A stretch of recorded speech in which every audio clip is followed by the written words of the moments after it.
നമസ്കാരം. ഇപ്പോൾ കിട്ടിയതിലേക്ക് പ്രിയ പ്രേക്ഷകർക്ക് സ്വാഗതം. ഞാൻ ഗോകുൽ രവി. എന്നോടൊപ്പം കേൾവി പരിമിതരെ സഹായിക്കുവാനായി സോന ജെറി. വിശദമായ റിപ്പോർട്ടുകളിലേക്ക് കടക്കുന്നു. തൃശൂരിൽ അതിഥി തൊഴിലാളി ട്രെയിനിൽ നിന്ന് തള്ളിയിട്ട് കൊലപ്പെടുത്തിയ TTE വിനോദിന്റെ പോസ്റ്റ്മോർട്ടം റിപ്പോർട്ട് പുറത്ത്. തലക്കേറ്റ ആഘാതമാണ് മരണത്തിന് കാരണം. ശരീരം 9 കഷ്ണങ്ങളായി മുറിഞ്ഞു. മുഖത്തിന്റെ ഇടതുവശം ഇടിച്ചാണ് വീണതെന്നാണ് നിഗമനം. അതേസമയം പ്രതി രജനീകാന്ത് രണജിത്തിനെ സംഭവം നടന്ന റെയിൽവേ ട്രാക്കിനടുത്തെത്തിച്ച് തെളിവെടുത്തു. സൂരജ് ചേരുന്നുണ്ട് തൃശൂരിൽ നിന്ന് വിശദാംശങ്ങളുമായി. സൂരജ്, പ്രാഥമിക പോസ്റ്റ്മോർട്ടം റിപ്പോർട്ടിലെ വിവരങ്ങൾ എന്തൊക്കെയാണ്? തെളിവെടുപ്പ് പൂർത്തിയാക്കി ഈ പ്രതിയെ എപ്പോഴാണ് ഇനി മജിസ്ട്രേറ്റിന് മുന്നിൽ ഹാജരാക്കുക?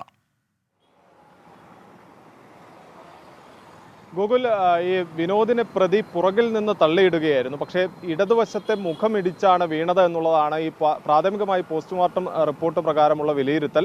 അതോടൊപ്പം തന്നെ ഇദ്ദേഹത്തിന്റെ തലയ്ക്ക് വലിയ രീതിയിൽ ഈ ആഘാതമേറ്റിട്ടുണ്ട്. അതും ഈ മരണത്തിലേക്ക് വഴിതെളിച്ചു എന്നുള്ളതാണ് കണ്ടെത്തൽ. 9 കഷ്ണങ്ങളായി ശരീരം മുറിഞ്ഞു എന്നുള്ളതും ഈ പോസ്റ്റ്മോർട്ടത്തിന്റെ പ്രാഥമിക റിപ്പോർട്ടിൽ ചൂണ്ടിക്കാണിക്കുന്നുണ്ട്. കാരണം ഈ റെയിൽവേ ട്രാക്കിലേക്ക് വീണതിന് ശേഷം എതിർവശത്തെ ട്രാക്കിലൂടെ വന്ന ഒരു ട്രെയിൻ കൂടി ഈ വിനോദിന്റെ ശരീരത്തിലൂടെ കയറി ഇറങ്ങിയിരുന്നു. അങ്ങനെയാണ് ഈ 9 കഷ്ണങ്ങളായി ശരീരം മുറിഞ്ഞത് എന്നുള്ളതാണ് കണ്ടെത്തൽ. ഇതുമായി ബന്ധപ്പെട്ടുകൊണ്ട് ഇന്നലെ തയ്യാറാക്കിയ മഹസറിൽ 8 കഷ്ണങ്ങൾ എന്ന് രേഖപ്പെടുത്തിയിരുന്നു. അങ്ങനെ 8 ഭാഗങ്ങൾ എന്ന് രേഖപ്പെടുത്തിയിരുന്നു. അതിന്റെ ഭാഗമായിക്കൊണ്ട് തന്നെ ഒരു ക്ലറിക്കൽ മിസ്റ്റേക്ക് രൂപപ്പെട്ടതാണ് ഈ പോസ്റ്റ്മോർട്ടം നടപടികൾക്ക് ശേഷം ഈ മൃതദേഹം വൈകാൻ ഇടയാക്കിയതെന്നുള്ളതാണ് നമുക്ക് മനസ്സിലാക്കാൻ കഴിയുന്നത്. എന്തായാലും ഈ പോസ്റ്റ്മോർട്ടം റിപ്പോർട്ടിൽ 9 ഭാഗങ്ങളായി ശരീരം മുറിഞ്ഞു എന്നുള്ളതാണ് കണ്ടെത്തിയിരിക്കുന്നത്. അതോടൊപ്പം തന്നെ ശരീരത്തിൽ ആഴത്തിലുള്ള മുറിവുകളുമുണ്ട്. അതേസമയം പ്രതിയെ ഈ സംഭവം നടന്ന റെയിൽവേ ട്രാക്കിൽ എത്തിച്ച് തെളിവെടുപ്പ് നടത്തി. ഈ റെയിൽവേ ട്രാക്കിന് സമീപം എത്തിച്ച് അവിടെ നിർത്തിക്കൊണ്ട് എന്താണ് സംഭവിച്ചത് എന്ന് വിവരിക്കുകയായിരുന്നു. കാരണം ഈ കാലിന് പരിക്കുള്ളത് കൊണ്ട് തന്നെ ഈ രജനീകാന്തയെ ഈ റെയിൽവേ ട്രാക്കിലേക്ക് ഇറക്കാൻ സാധിച്ചിരുന്നില്ല. ഈ പാലത്തിന്റെ ഉയർന്ന ഭാഗത്ത് നിർത്തിക്കൊണ്ട്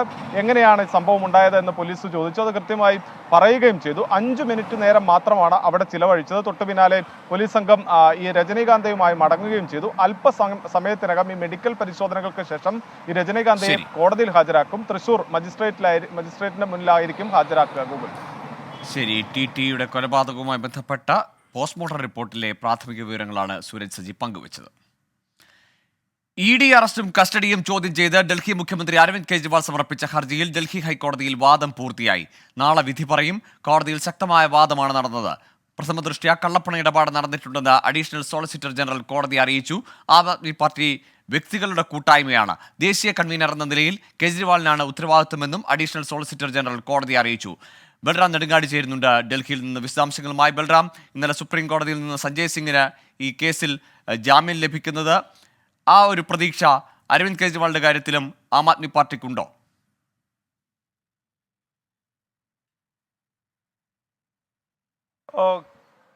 സഞ്ജയ് സിംഗിന് ജാമ്യം ലഭിച്ചത് ആം ആദ്മി പാർട്ടിയുടെ ആത്മവിശ്വാസം വർദ്ധിപ്പിച്ചിട്ടുണ്ട് എന്നുള്ളത് യാഥാർത്ഥ്യമാണ്. എന്നാൽ അരവിന്ദ് കെജ്രിവാളിനെ സംബന്ധിച്ചിടത്തോളം അദ്ദേഹത്തിന്റെ ഈ അറസ്റ്റും കസ്റ്റഡിയും ചോദ്യം ചെയ്തുകൊണ്ട് സമർപ്പിക്കപ്പെട്ട ഹർജിയാണ് ഹൈക്കോടതിയുടെ പരിഗണനയിലുള്ളത്. ഇതിൽ വാദപ്രതിവാദങ്ങൾ നടക്കുന്ന ഘട്ടത്തിൽ രൂക്ഷമായ വാദപ്രതിവാദങ്ങളാണ് പരസ്പരം ഉന്നയിക്കപ്പെട്ടിരിക്കുന്നത്. മണിക്കൂറുകളോളം ഇത് നീണ്ടു നിന്നു എന്നുള്ളതാണ് ഇന്ന് കോടതിയിൽ കാണാൻ കഴിഞ്ഞത്. ഉച്ചയ്ക്ക് 12:30 മുതൽ 4:45 വരെ നീണ്ടുനിന്ന വാദപ്രതിവാദങ്ങളായിരുന്നു. പ്രധാനമായും രാഷ്ട്രീയ പ്രേരിതമായാണ് കെജ്രിവാളിന്റെ അറസ്റ്റ് എന്നും തെരഞ്ഞെടുപ്പ് പ്രചരണത്തിൽ കെജ്രിവാൾ പങ്കെടുക്കുന്നത് തടയാൻ ലക്ഷ്യം വെച്ചുള്ള നടപടിയാണ് എന്നും അടക്കമുള്ള വാദമുഖങ്ങൾ കെജ്രിവാളിന് വേണ്ടി ഉന്നയിക്കപ്പെട്ടു എങ്കിൽ ഇഡിക്ക് വേണ്ടി additional solicitor general SP Raju വ്യക്തമാക്കിയത് ഈ PMLA നിയമത്തിലെ ചട്ടം 70 അനുസരിച്ച് ഒരു ആം ആദ്മി പാർട്ടിയെ ഒരു കമ്പനിയായാണ് കാണുന്നത്. അതായത് ആളുകളുടെ ഒരു കൂട്ടം എന്ന നിലയിൽ കമ്പനി എന്ന നിർവചനമാണ് ഉള്ളത്. ഈ പാർട്ടിയുടെ അവസാന വാക്ക് എന്നുള്ളത് കെജ്രിവാളാണ്. പാർട്ടിയുടെ കൺവീനർ എന്ന നിലയിൽ പാർട്ടിക്ക് അഴിമതിയിൽ പങ്കുണ്ട് എന്ന് നേരത്തെ തന്നെ വ്യക്തമാക്കിയിട്ടുണ്ട്. കാരണം പ്രചരണത്തിനടക്കം ഈ കള്ളപ്പണം ഉപയോഗിച്ചിട്ടുണ്ട് എന്നാണ് ED മുന്നോട്ട് വയ്ക്കുന്ന വാദം എന്നുള്ളത്. അതുകൊണ്ട് തന്നെ അദ്ദേഹത്തിന് ഇതിൽ ഉത്തരവാദിത്തമുണ്ട് എന്ന് തന്നെയാണ് ED വ്യക്തമാക്കിയത്. ഇതുകൂടാതെ പണം കണ്ടെടുക്കാൻ കഴിഞ്ഞിട്ടില്ല എന്നത് ഈ കള്ളപ്പണ ഇടപാട് നടന്നിട്ടില്ല എന്ന് വ്യക്തമാക്കുന്നില്ല എന്നും ഗോവ തിരഞ്ഞെടുപ്പ് പ്രചരണത്തിനായി ഈ പണം ഉപയോഗിച്ചിട്ടുണ്ട് എന്നും പണം നോട്ടുകളായാണ് ഇടപാട് നടന്നത്. ഈ തെരഞ്ഞെടുപ്പിൽ മത്സരിച്ച ആം ആദ്മി പാർട്ടിയുടെ സ്ഥാനാർത്ഥികൾ തന്നെ നോട്ടുകളായാണ് തങ്ങൾക്ക് പണം ലഭിച്ചത്. ഏതായാലും അരവിന്ദ് കെജ്രിവാളിന് ജാമ്യം ലഭിക്കുമോ? EDയുടെ കസ്റ്റഡി എന്നതിൽ അതിനെതിരായ ഹർജിയിൽ എന്താകും നിലപാട്, വിധി എന്നത് നാളെ അറിയാം. ഇനി ലോക്സഭാ തെരഞ്ഞെടുപ്പ് വിശേഷങ്ങൾ. ICL FinCorp 24 ഇലക്ഷൻ സമർപ്പിക്കുന്നത് ICL FinCorp, the intelligent choice. Powered by Asset, responsibly yours. in association with Durashine Roof and Wall Sheets, ഒരു ടാറ്റ ബ്ലൂസ്കോപ്പ് സ്റ്റീൽ ഉൽപ്പന്നം.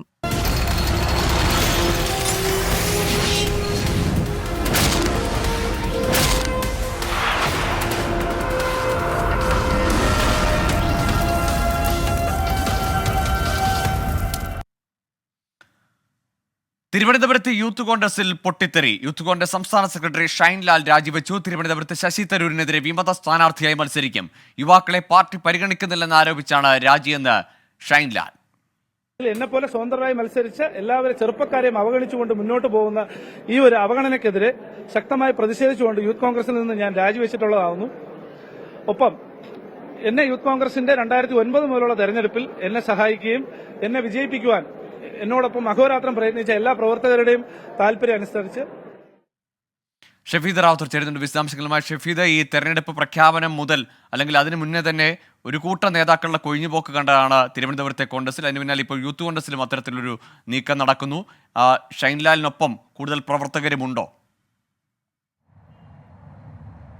ഗോകുൽ, ശശി തരൂരിനെ തിരുവനന്തപുരത്തെ UDF സ്ഥാനാർത്ഥിയാക്കിയപ്പോൾ തന്നെ യൂത്ത് കോൺഗ്രസിനുള്ളിൽ വലിയ തരത്തിലുള്ള അതൃപ്തി അതുമായി ബന്ധപ്പെട്ടുണ്ടായിരുന്നു. മാത്രമല്ല, തിരുവനന്തപുരത്തെ യൂത്ത് കോൺഗ്രസ് ജില്ലാ കമ്മിറ്റിക്കുള്ളിൽ ഇതുമായി ബന്ധപ്പെട്ട് പലതരത്തിലുള്ള ചർച്ചകൾ നടക്കുകയും ചെയ്തു. എന്നാൽ നാമനിർദ്ദേശ പത്രിക കൊടുക്കാൻ ഒരു ദിവസം മാത്രം അവശേഷിക്കുകയാണ് വളരെ നാടകീയമായ നീക്കം തിരുവനന്തപുരത്തെ യൂത്ത് കോൺഗ്രസിൽ ഉണ്ടായിരിക്കുന്നത്. യൂത്ത് കോൺഗ്രസ് സംസ്ഥാന സെക്രട്ടറിയായ ഷൈൻലാലാണ് അല്പസമയം മുൻപ് ഔദ്യോഗികമായി രാജി സമർപ്പിക്കുന്നത്. അതിനുശേഷം നേമത്തെ ഒരു സ്ഥലത്ത് വെച്ച് വിമത വിഭാഗത്തിന്റെ യോഗം അത് ചേരുന്നുണ്ട്. അദ്ദേഹത്തിനൊപ്പമുള്ള അദ്ദേഹം ഉന്നയിക്കുന്ന ആരോപണത്തിൽ വിശ്വസിക്കുന്ന ചില യൂത്ത് കോൺഗ്രസ് പ്രവർത്തകർ അടക്കം ആ യോഗത്തിൽ പങ്കെടുത്തിരുന്നു.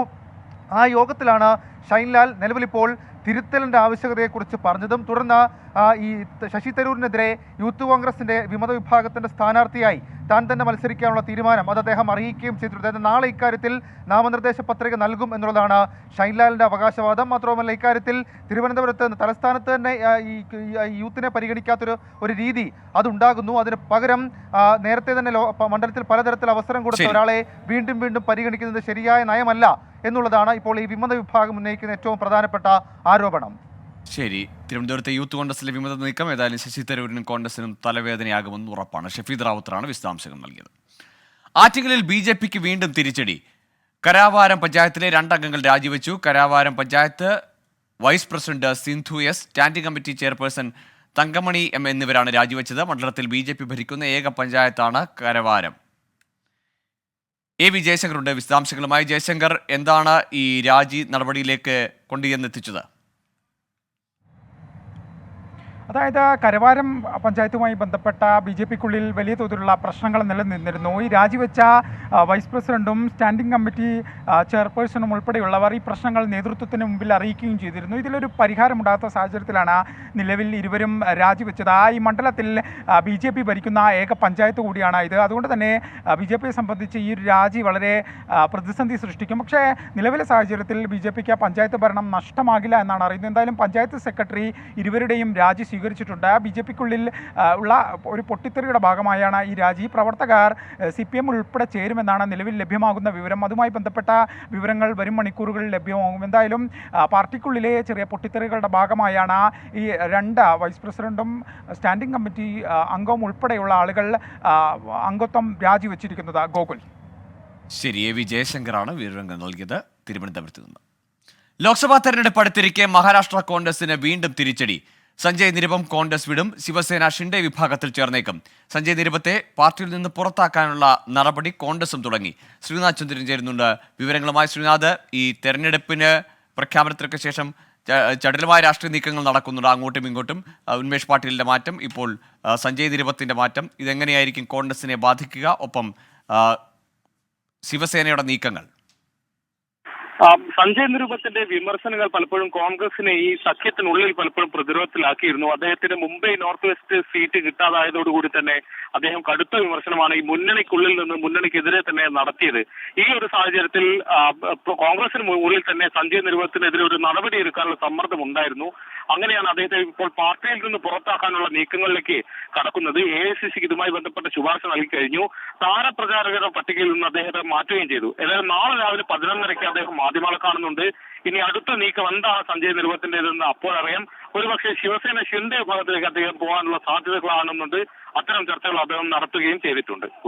ജസ്റ്റിസ് മണികുമാറിനെ മനുഷ്യാവകാശ കമ്മീഷനായി നിയമിക്കാനുള്ള സർക്കാർ ശുപാർശ ഗവർണർ അംഗീകരിച്ചു.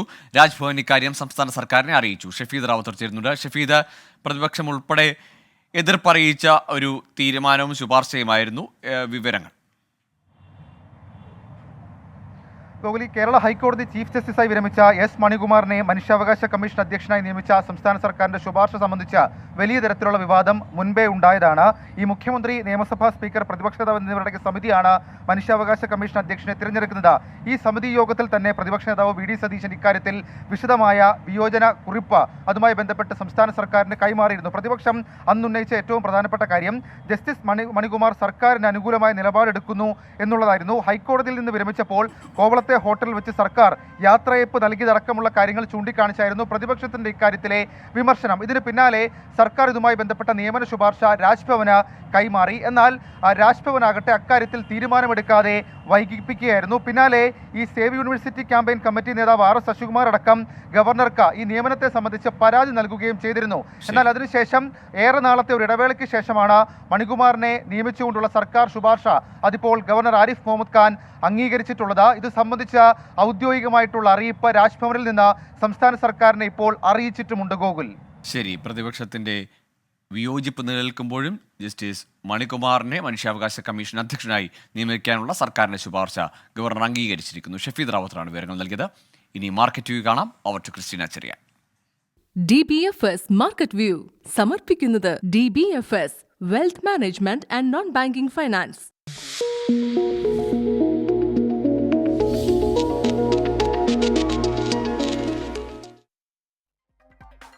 Good evening. മാർക്കറ്റ് വ്യൂവിലേക്ക് സ്വാഗതം. ആദ്യം ഹെഡ്ലൈൻസ്. ചാഞ്ചാട്ടത്തിനൊടുവിൽ നഷ്ടത്തോടെ ക്ലോസ് ചെയ്ത വിപണികൾ. റിയൽറ്റി മേഖല തകർന്നു. IT പവർ ഓഹരികൾക്ക് നേട്ടം. IPO വഴിയുള്ള ധനസമാഹരണം 2025 1 ലക്ഷം കോടി രൂപയിലെത്തുമെന്ന് പാൻഡോമത്ത് ഗ്രൂപ്പിന്റെ റിപ്പോർട്ട്. ക്രൂഡ് വിലക്കയറ്റം ആശങ്കാജനകമെന്ന ഓയിൽ സെക്രട്ടറി. 1 മാസം കൂടി എണ്ണ വിലക്കയറ്റം തുടർന്നാൽ എണ്ണ കമ്പനികൾക്ക് ഉചിത തീരുമാനമെടുക്കാമെന്ന് പങ്കജ് ജെയിൻ. പരാമർശം ഒക്ടോബറിന് ശേഷം ആദ്യമായി ക്രൂഡ് വില $89 കടന്ന പശ്ചാത്തലത്തിൽ. വെള്ളിയാഴ്ചത്തെ ധനനയ പ്രഖ്യാപനത്തിൽ RBI നിരക്ക് നിലനിർത്താൻ സാധ്യതയെന്ന് റോയിട്ടേഴ്സ് പോൾ. ശക്തമായ സാമ്പത്തിക വളർച്ചയും പണപ്പെരുപ്പം നിയന്ത്രിക്കുന്നതും ലക്ഷ്യമിട്ടായിരിക്കും ധനനയമെന്ന് സാമ്പത്തിക വിദഗ്ധർ. ജൂലൈ വരെ നിരക്കുമാറ്റം മാറ്റിവെക്കുമെന്നും അഭിപ്രായം. ജോലി മാറുമ്പോൾ പ്രൊവിഡന്റ് ഫണ്ട് മാറ്റത്തിന് അപേക്ഷിക്കേണ്ടതില്ല. തൊഴിൽദാതാക്കൾ മാറുമ്പോൾ PF ബാലൻസ് സ്വയമേവ കൈമാറാനാകുന്ന സംവിധാനം പ്രാബല്യത്തിലായി. UAN ലിങ്ക് ചെയ്തതും KYC ഫയൽ ചെയ്തതുമായ ജീവനക്കാരുടെ അക്കൗണ്ടുകൾ അഭ്യർത്ഥനയില്ലാതെ പുതിയ സ്ഥാപനത്തിലെ PF അക്കൗണ്ടിലേക്ക് മാറും.